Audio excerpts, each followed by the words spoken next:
बिस्मिल्लाहिर्रहमानिर्रहीम। अस्सलाम वालेकुम। आप देख रहे हैं इजाज़ शो और मैं हूं आपका मेज़बान मोहम्मद इजाज़ुल हक। नाज़रीन, जैसा कि आप सब जानते हैं, इस्लामी जमहूरिया पाकिस्तान एक जमहूरी ममलकत है, यानी हमारी मुल्क का तर्ज हुकूमत पार्लिमानी जमहूरियत पर मबनी है। पाकिस्तानी अवाम इंतखाबात के ज़रिए अपने नुमाइंदे मुंतखब करते हैं, जो कौमी असम्बली के रुकन मुंतखब होकर अक्सरियत राय से अपना लीडर चुनते हैं, जो वज़ीर आज़म पाकिस्तान कहलाता है। यानी पाकिस्तान में वज़ीर आज़म का ओहदा सबसे ताकतवर और अहम होता है। वज़ीर आज़म अपनी मर्ज़ी से काबीना तश्कील देता है और काबीना के साथ मिलकर मुल्क चलाता है। तमाम अहम मुल्की फ़ैसले वज़ीर आज़म की मर्ज़ी से किए जाते हैं। नाज़रीन, मगर कितनी अजीब बात है कि पाकिस्तान में वज़ारत उस्मा का ओहदा जो सबसे अहम और ताकतवर होता है, कई बार इस ओहदे को आर्जी तौर पर ख़त्म कर दिया गया। यही नहीं, जब से पाकिस्तान माज़ वजूद में आया है, यानी बना है, इस वक्त से लेके आज तक कोई एक भी वज़ीर आज़म पाकिस्तान अपनी आइनी मुद्दत पूरी नहीं कर सका। वज़ीर आज़म पाकिस्तान को 5 साल की मुद्दत के लिए मुंतखब किया जाता है, मगर अब तक आने वाले तमाम वज़ीर आज़म पाकिस्तान इस हवाले से बदकिस्मत ही रहे हैं। यानी यहाँ जो भी आया गया हाथ मल के। नाज़रीन, मैं आपको पाकिस्तान बनने से लेके आज तक मौजूदा वज़ीर आज़म पाकिस्तान के बारे में मुख्तसर अल्फाज में इनकी दास्तान गम सुनाता हूँ, जो दिलचस्प भी है, अजीबो गरीब भी और दुख भरी भी और नहायत सबक आमोज़ भी। पाकिस्तान के पहले वज़ीर आज़म नवाबज़ादा लियाकत अली खान थे।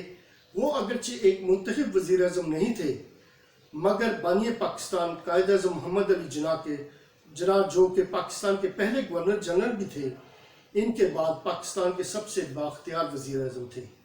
कायद आज़म के वफ़ात पा जाने के बाद वो मज़ीद बाख्तियार हो गए थे।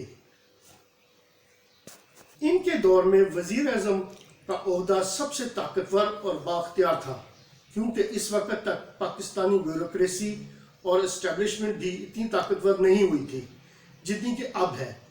मज़ीद ये कि इस वक्त पाकिस्तान पर अमरीकी असर व रसूख भी नहीं था। पाकिस्तान के पहले वज़ीर आज़म लियाकत अली खान 16 अक्टूबर 1951 को रावलपिंडी के लियाकत बाग जलसे में गोली लगने से शहीद हो गए। वो कुल 4 साल 2 माह तक अपने ओहदे पर फायज रहे। अगरचे वो मुंतखब वज़ीर आज़म नहीं थे, इन्हें कायद आज़म ने वज़ारत उस्मा के ओहदे पर फायज किया था, मगर पाकिस्तान के बाख्तियार वज़ीर आज़म ज़रूर थे। नाज़रीन, इस वक्त ख्वाजा नाज़मुद्दीन मुल्क के गवर्नर जनरल थे।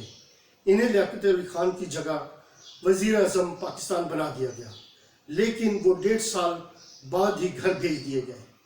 इनके बाद एक डिप्लोमेट मोहम्मद अली बोगरा 2 साल और 4 महीने तक वज़ीर आज़म के ओहदे पर रहे। इनके बाद एक सीनियर ब्यूरोक्रेट चौधरी मोहम्मद अली 1 साल 1 माह तक पाकिस्तान के वज़ीर आज़म रहे। इनके बाद अवामी लीग के सरबराह हुसैन शहीद सोहरावर्दी पाकिस्तान के वज़ीर आज़म बने। वो पहले वज़ीर आज़म थे जिनका ताल्लुक मुस्लिम लीग से नहीं था। हुसैन शहीद सोहरावर्दी भी सिर्फ 1 साल 35 दिन तक ही वज़ीर आज़म रह सके। इनकी जगह इब्राहिम इस्माइल चुंदरीगर वज़ीर आज़म बना दिए गए और ये कायद आज़म के करीबी साथियों में से एक थे। वो इससे कबल पाकिस्तान के 2 सूबों के गवर्नर भी रह चुके थे। लेकिन कितने अफसोस की बात है कि सिर्फ वो 2 माह ही अपने ओहदे पर रह सके और इन्हें भी हटा दिया गया। अगले वज़ीर आज़म फ़िरोज़ खान नून को भी अभी वज़ीर आज़म बने सिर्फ 10 माह भी मुकम्मल नहीं हुए थे कि जनरल अयूब खान ने मुल्क में पहली बार मार्शल लॉ लगा दिया। चुनाचा वज़ीर आज़म का ओहदा ख़त्म कर दिया गया।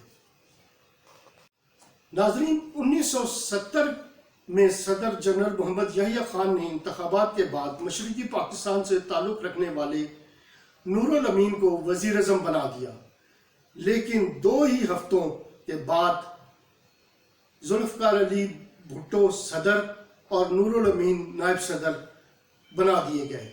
1973 میں پاکستان کے نئے آئین کا نفاذ ہوا، جس کے بعد جناب ذوالفقار علی بھٹو پاکستان کے وزیر اعظم بن گئے۔ سن 1977 میں قبل از انتخابات میں دھاندلی کے الزام لگا کر اور پھر سیاسی ہنگاموں کو بنیاد بنا کر جنرل محمد ضیاء الحق نے ایک بار پھر ملک میں مارشل لا نافذ کر دیا اور جمہوریت کی بساط لپیٹ دی گئی۔ ناظرین، ملک کے قابل ترین وزیر اعظم جناب ذوالفقار علی بھٹو بھی 5 سال کی مدت پوری نہیں کر سکے، بلکہ وہ صرف 3 سال اور 10 ماہ تک ہی وزیر اعظم رہے۔ ناظرین، انہیں ان کے عہدے سے ہٹائے جانے کے بعد گرفتار کر لیا گیا۔ 1985 میں جنرل محمد ضیاء الحق نے غیر جماعتی بنیادوں پر انتخابات کرائے، جس کے نتیجے میں محمد خان جنیجو کو ملک کا وزیر اعظم بنا دیا، مگر وہ بھی 3 سال اور 2 ماہ کے بعد برطرف کر دیے گئے۔ پاکستان پیپلز پارٹی کی چیئرپرسن بے نظیر بھٹو 1 سال اور 8 ماہ تک ملک کی پہلی خاتون وزیر اعظم رہی۔ ان کے بعد مسلم لیگ کے سربراہ میاں محمد نواز شریف وزیر اعظم منتخب ہوئے۔ نواز شریف بھی 2 سال 8 ماہ تک وزیر اعظم رہے، پھر ان کی حکومت بھی ختم کر دی گئی۔ بے نظیر دوسری دفعہ وزیر اعظم منتخب ہوئیں اور 3 سال تک ملک کی وزیر اعظم رہی۔ ان کے بعد دوبارہ نواز شریف وزیر اعظم منتخب ہوئے اور وہ بھی تقریباً 3 سال تک وزیر اعظم رہے۔ جنرل پرویز مشرف نے نواز شریف حکومت کو ختم کر کے ایک بار پھر ملک میں مارشل لا نافذ کر دیا۔ 2002 میں عام انتخابات کے بعد جنرل مشرف کی حمایت یافتہ مسلم لیگ کاف کے رہنما میر ظفر اللہ جمالی وزیر اعظم منتخب ہوئے، جن کا تعلق صوبہ بلوچستان سے تھا۔ ناظرین، میر ظفر اللہ جمالی کو بھی ان کے عہدے سے ہٹا دیا گیا اور ان کے بعد مسلم لیگ کاف کے صدر چودھری شجاعت حسین مختصر مدت کے لیے وزیر اعظم بنے۔ ان کے بعد وزارت عظمیٰ کا قلمداد شوکت عزیز کے حصے میں آیا، یعنی شوکت عزیز پاکستان کے وزیر اعظم بن گئے۔ 2007 کے عام انتخابات کے بعد پیپلز پارٹی کے رہنما سید یوسف رضا گیلانی وزیر اعظم منتخب ہوئے، مگر وہ بھی 4 سال اور 86 دن کے بعد سپریم کورٹ کے فیصلے کے تحت نااہل قرار پائے اور ان کی جگہ راجہ پرویز اشرف وزیر اعظم بنا دیے گئے۔ ناظرین، 2013 کے عام انتخابات کے نتیجے میں مسلم لیگ نون کے سربراہ میاں محمد نواز شریف تیسری بار ملک کے وزیر اعظم منتخب ہوئے، مگر 4 سال 2 ماہ بعد انہیں بھی سپریم کورٹ کے ایک فیصلے کی وجہ سے یہ عہدہ چھوڑنا